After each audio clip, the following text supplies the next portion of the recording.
Accurate introductions of my role in life. Look, it's lovely to see you all here, and I really want to just on all of your behalves thank you, Pinky, for all you do to raise the aspirations of many young girls and women over so many years. The work you've done is fantastic, and I'm a huge fan of what you do, and as you know, Miriam is as well. It's also quite exciting to be here. Well, it's very exciting to be here. Very excited to be here in Bloomberg. Actually, just last week, this is, by the way, a completely irrelevant little story, but I thought I'd tell you anyway. I met Mayor Bloomberg in New York, in a radio show he does in New York. You might be interested in that, Neve. In fact, I do a weekly radio show on LBC because Mayor Bloomberg told me that's a really good way of trying to communicate with people. And so when I was in New York last week at the United Nations, I went to visit him on his radio show. And it was a much more sedate affair than my weekly outing on LBC, but it was great nonetheless, and he's rightly very proud of what he's built up here. I'll tell you why I'm such a fan of this initiative, of the Ambassadors Programme. Partly from my own personal experience. I mean, mentoring and developing a relationship with people who look out for you, provide inspiration, push you when you need to be pushed, pick you up when you need to be picked up, make suggestions about lifting your sights to new horizons when that's needed.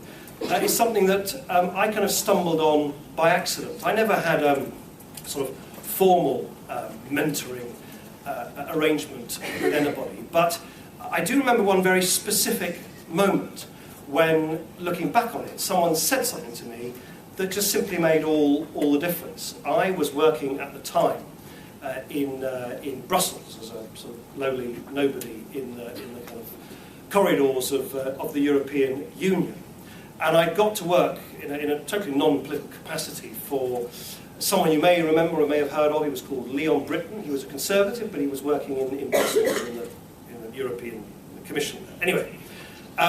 I was working for him as a sort of technocrat, really, but I kept mouthing off in my opinions about what I'd just seen on the television, about how annoyed I was that politician X had said Y, or politician had said Z. And I was like, I suspect many people, I didn't come from a particularly sort of party political family, and I regarded the politicians I saw on the telly as a sort of different species, and it just never occurred to me that I had any connection with all of those politicians that I was ranting and railing about, just in the same way that no doubt many people now rant and rail every time I pop up on the television and have the same feelings towards me. And I'll never forget, he just said something very simple, by the way, totally it's an undramatic story. He just said, look, instead of constantly complaining about politics, why don't you actually just do it? Because there's no surrogate, there's no replacement for putting your own neck on the line and putting yourself forward. You seem to have such strong opinions for and against what's going on in government and what's going on across Europe and what's going on in politics. And it wasn't quite a sort of hallelujah moment, but it had literally never occurred to me before that I might even think of doing what all those people I was constantly complaining about were doing. And it was that, and of course it was certainly several years later that I entered into politics myself. But that one comment actually made a very dramatic difference to me, because it simply made me stop and think, oh, right, well, gosh, maybe they're not a different species. Maybe I can do what they're doing because this bloke has sort of suggested that I can do it. And I do think about that quite often, because when you get that nudge in the right direction at the right time from the right person, it can have a very dramatic difference, and it certainly did on me.